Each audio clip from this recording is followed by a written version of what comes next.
empezar, si nos puede decir su nombre y su formación, así muy general. Eduardo Matos Moctezuma, maestro en ciencias antropológicas, arqueólogo.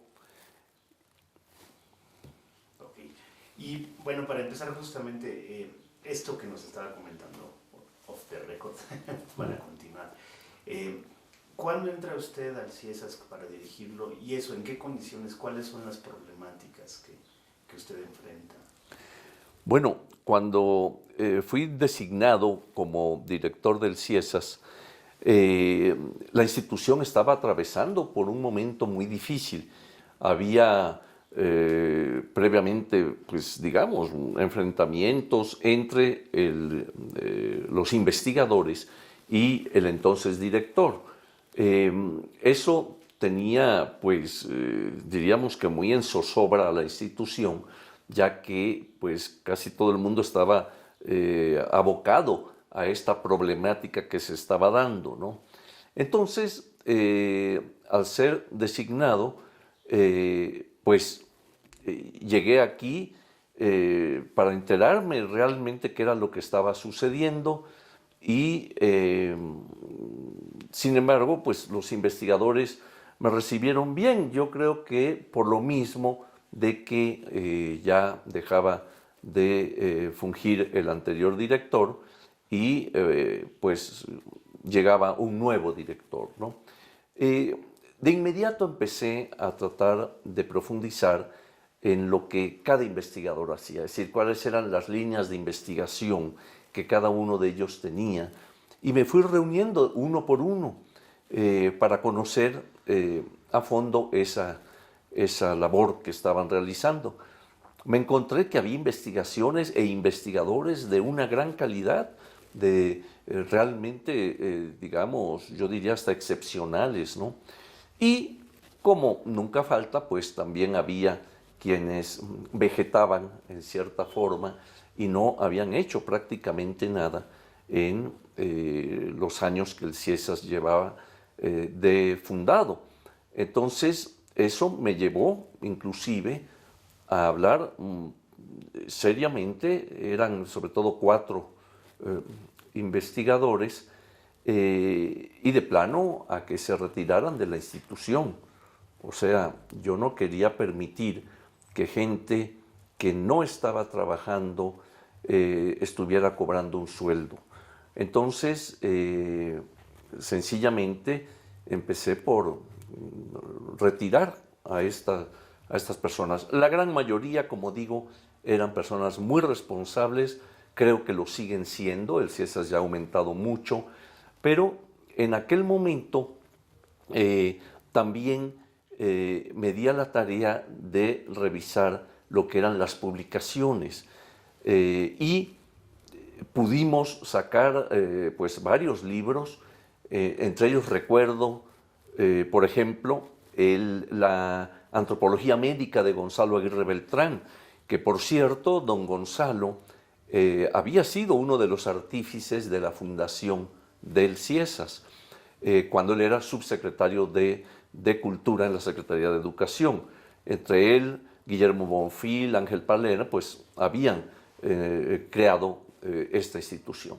Entonces, don Gonzalo, por cierto, quiero comentarlo, que era el representante del CIESAS en Veracruz y venía, ya era una persona mayor, venía inclusive aquí a acordar conmigo. Yo le decía a don Gonzalo, por favor, no venga, o sea, quédese allá, podemos comunicarnos, no hay ningún problema, ¿no? Era una persona muy cumplida y él venía, ¿verdad?, a tratar los asuntos de nuestra representación allá, ¿no? En aquel momento, dentro de lo que decía yo de las publicaciones, aparte de ese libro de don Gonzalo que me gustó muchísimo hacerlo, yo escribí una breve introducción, también se publicó con dibujos y bilingüe, también otro trabajo con el grupo de investigadores indígenas que hay en el CIESAS, ¿no? Fíjate que algo muy interesante fue que por aquel entonces y dentro de las publicaciones establecí los anales Salieron 2 nada más, creo que ya después no se continuó con esta publicación, pero sí en ese momento pudimos presentar estos anales con trabajos obviamente de investigadores del CIESAS, ¿verdad? En sus diferentes áreas, en fin. Y también recuerdo que en las reuniones que yo tenía que rendir mi informe frente al secretario de Educación, en un momento dado creamos lo que era el CIESAS en Chiapas, o sea, el del sureste, y se nombró en aquel momento a Andrés Fábregas como director de este derivado del CIESAS, ¿no? Recuerdo que fue muy importante porque previamente esto yo lo hablé con el subsecretario de Cultura, que en ese momento era Juan José Bremer, que siempre apoyó muchísimo al CIESAS, y él vio con buenos ojos la creación de esto.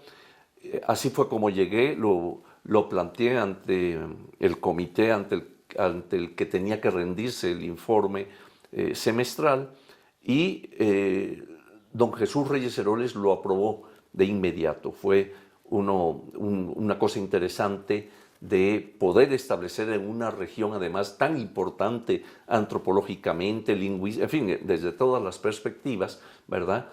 Crear allí, establecer un buen centro de investigación, de estudio, de difusión, etcétera, ¿no? Otra cosa que ocurrió muy interesante fue que establecer aquí en el CIESAS que pudiera otorgar también no solo los grados de maestría, doctorado, etcétera, sino también la licenciatura en etnolingüística. En eso había puesto mucho empeño Luis Reyes. Él era el que de hecho llevaba a cabo todo esto con grupos indígenas, digamos, con estudiantes indígenas de diferentes regiones, ¿verdad? Se hacía la convocatoria y demás, y él era, digamos, el eje, el motor de aquella, digamos, licenciatura en etnolingüística. Él pudo establecerse ya de que el CIESAS también podría otorgar licenciatura, ¿no? Creo que fueron algunos de los logros que se tuvieron en aquel tiempo, porque yo no duré, digamos, todo un sexenio. Fui, digamos, nuevamente, a los 3 años, fui nuevamente nombrado por el presidente para otros tantos años, pero resulta que en aquel momento ya me habló el entonces subsecretario de Cultura y me dijo que el secretario quería que yo pasara al Museo Nacional como director. Hay que recordar que en ese momento, hace un año que había ocurrido el robo, el famoso robo al Museo de Antropología. Se iba a cumplir el año y pues en cierta forma no se había logrado recuperar estas piezas robadas y demás. Entonces querían un cambio ahí. En pocas palabras, alguien que afrontara la avalancha que se iba a venir periodística, en el sentido de que qué se había hecho, en qué estaba la investigación y demás. Entonces, muy a mi pesar, yo estaba muy contento en el CIESAS, pero también, claro, era un atractivo para un arqueólogo ser director de una institución tan, diría yo, tan venerable como es el Museo Nacional, y acepté y ya pasé a dirigir el Museo Nacional, y eso fue ya en 1986. Entonces dejé el CIESAS, pero he visto con mucho, pues, con la gran pasión que la institución ha continuado adelante, ¿no? Creando investigaciones, creando revistas, difundiendo las disciplinas antropológicas, y eso me da mucho gusto. Creo que es una institución única en México. Una pregunta, y a usted le toca entonces cuando el CIESAS cumple 10 años. Sí. ¿Hubo algún tipo de festejo que usted haya organizado? ¿En qué consistió? Sí hubo un festejo, y recuerdo que pusimos la placa dando el nombre de Ángel Palermo a la biblioteca. Fue uno de los festejos que hubo y desde luego, si mal no recuerdo, se acompañó también con conferencias, en fin, presentaciones y otras cosas por el estilo. Okay. Otra cosa, porque tal y como nos los cuenta, digamos, en el imaginario popular, el sexenio de Miguel de la Madrid es un sexenio de crisis económicas, de una serie de problemas, pero pareciera ser que había una apuesta por una dimensión cultural y académica que quizá no se ha recogido mucho en este imaginario popular. Si nos pudiera ahondar en eso. Sí. Bueno, yo creo que todos nuestros gobiernos han estado en crisis, o sea que ahora, en el caso que me tocó a mí, que fue precisamente la época en que dirigía el país Miguel de la Madrid, pues sí hubo, como tú dices, una apuesta en el sentido cultural, ¿no? Se hicieron varios logros. Creo que en general cada uno de los presidentes previos a él, poco después de él, siempre tuvieron algún apoyo a la cultura. Quizá no el que debiera ser totalmente, porque la cultura es uno de los ejes fundamentales de un país, imagínate, ¿no? Todas sus expresiones, todas sus costumbres, vaya, hasta su historia y demás. Entonces, creo que en general siempre se ha apoyado, aunque pienso que debería ser mucho más el apoyo a la investigación, al aspecto de la cultura, antropología, la historia, etcétera, ¿no? Y otra pregunta meramente circunstancial. ¿Cómo fue, si tuvo alguna relación y varias instituciones en su momento pues hacen distintas cosas, ¿no? Si el CIESAS tuvo algún tipo de acción en torno a eso o no, que usted recuerde. Bueno, recuerdo que en general hubo pues esa, digamos, creo que eso nos afectó a todos. Recuerdo que un día que vine aquí empecé a sentirme mal y la razón era, digamos, en general toda la repercusión de lo que había ocurrido. Ya en particular el CIESAS, bueno, claro, se reunieron también toda una serie de apoyos y demás, ¿no? Había centros de acopio en los que se iba a dar los aportes y todo esto, ¿no? Principalmente. Y ahora sí, en términos arquitectónicos, ¿dónde estaban ustedes? Porque como ha cambiado de casas y en eso tenemos algo de confusión, ¿no? Cuando usted entra al CIESAS, ¿qué es el CIESAS? ¿Dónde es? Aquí Sí, en el DF, ¿no? teníamos dos sedes, una que era la muy tradicional, la Casa Chata, ¿verdad? En donde había despachado Bonfil, por cierto, yo alguna vez o varias veces lo visité ahí, pero ya después cuando yo entré, ya estábamos en otra parte, aquí mismo en Tlalpan, siempre ha sido tradicional Tlalpan para el CIESAS, y estábamos en otra sede, que era una casa de las Campanas, una esquina en donde allí estaban las oficinas de la dirección, los aspectos administrativos y había un sector de investigadores también en esa parte, ¿no? Allí había sido un convento, tiene hasta su iglesia, que es donde teníamos la biblioteca. Por cierto que en el coro allá arriba estaba Joaquín Galarza, ahí estaba con su equipo de investigadoras, a él le tocaba el coro allá arriba. Pero ese era el local que habitábamos, nada más eran esos dos. Ya después que yo me fui, obviamente poco a poco los siguientes directores fueron ampliando la presencia aquí en Tlalpan del CIESAS. Ahora ya, pues ya cuenta con diversas instalaciones, ¿verdad? Y pues ha crecido de una forma significativa, ¿no? Y a nivel nacional, ¿usted estaba solamente el Golfo y San Cristóbal o ya tenían algún programa en otro lugar? No, en aquel momento en que se establece el CIESAS del sureste,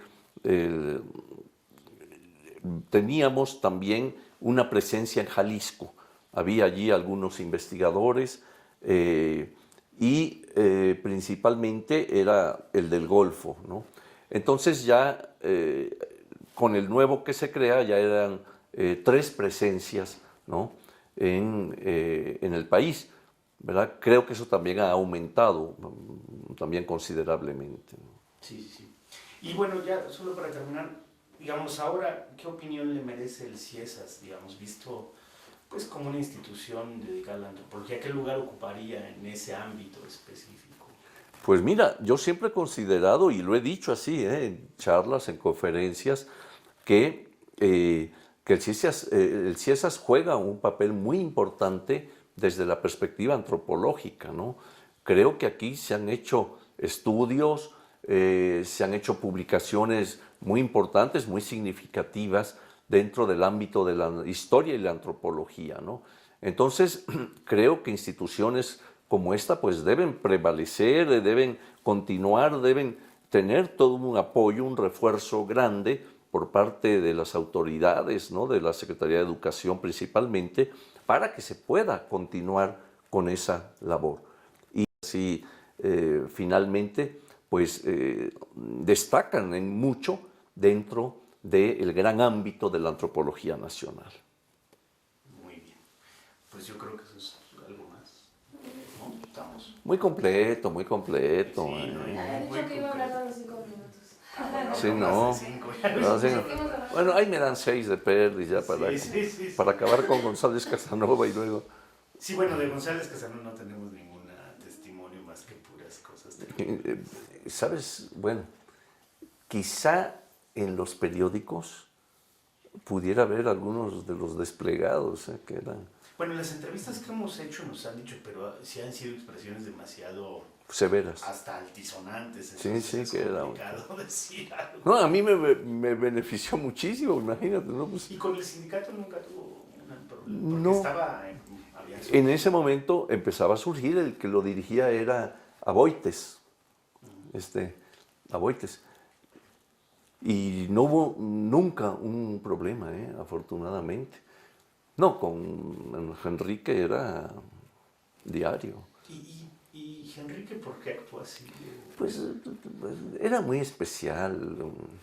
No sé, yo creo que había poca comprensión de su parte de los problemas y quería ser así muy enérgico y yo creo que eso pues causaba un choque tremendo, ¿no? Sí, porque nos han dicho Sí, no, no. cosas así terribles. Sí, no. No, fíjate, cuando yo llego para tomar posesión, que me lo dio Juan José Bremer, por cierto, ¿verdad? Dije, híjole, como está el lío ahí, a ver cómo me reciben, ¿no? Porque al fin y al cabo yo soy arqueólogo, digo, soy antropólogo, pero de una rama que en ese momento creo que había una chica de arqueología aquí, nada más. Dije, a ver cómo... No, pues me recibieron re bien, yo creo que ya tenían ganas más bien de deshacerse de Enrique y que, como te decía, pues el que caiga es bueno. Así que, y así ocurrió, ¿no? Pero sí, fue un momento difícil, ¿no? Porque sí estaban muy hartos de él, ¿no? No sé. Sí, nos han dicho. Así es. Sí, entrevistas, por ejemplo, a Alonso. Sí. O a, Él fue uno de los que nos dijo, ¿cómo nos dijo? Ese soquete, creo que nos dijo ese. sí, no, Una cosa estaba... así terrible. Estaba duro el asunto, estaba duro. Pues para que el secretario de Educación me lo hubiera advertido, me dice, ya usted sabe que hay problemas allá, ¿verdad? Que ahí tiene usted que volver, ¿qué pasa con Enrique? Uy, ya dije, pues en qué me metí, pero pues no. ¿Y con él nunca tuvo contacto? Sí, ¿Sí? con Enrique sí, cuando digamos, aprueban ya mi nombramiento, pedí hablar con él, precisamente para que, porque había llegado a mí algo, no todo, ¿verdad? Me invitó a comer a su casa, muy amable y todo, pero no soltaba prenda, o sea, un poquito nada más. No, es una institución un poco difícil, no sé qué, ahí vas a tener que llegar a poner orden. Y digo, bueno, pues que lo tienes muy desordenado, no, porque, bueno, en fin, pero no soltó mucha prenda, y ya, entonces fue la experiencia. ¿Y con su sucesor también tuvo una relación? Sí, con Leonel Durán, claro, inclusive platicábamos también antes de que él entrara y todo. No, pues éramos compañeros de la Escuela de Antropología. Él era una digamos, es un antropólogo que también había tenido buena experiencia y todo, y muy bien, o sea, ningún problema con Leonel, ¿no? Pues es decir que después de Bonfil hasta la doctora Tere Rojas, digamos, los directores fueron externos al CIESAS, sí, ¿no? Pues sí, sí, porque Leonel Durán también venía de fuera, y hasta que Tere ya es local, entonces, sí, así es, sí. Bueno, es que como ahora estamos en ese proceso, también Sí, está claro. esa discusión de si interno, externo, Claro. que es un poco absurdo. Bueno, pero mira, era lógico en ese momento que acababa de surgir la institución, no había gente, por decir así, formada adentro ni nada, ¿no? Entonces, pues sí era necesario quizá que viniera gente de fuera, pero ya después, pues ya empieza a ser, digamos, ya responsabilidad propia, lo cual yo creo que es bueno, ¿no? Porque ya es gente que conoce a fondo la institución, ¿no? Claro. Sí, aunque a veces también se vuelve medio endogámico. Es especialitos. Sí, exacto, ¿no? Perfecto, pues eso es todo. Muy bien, ¿no? Pues ya.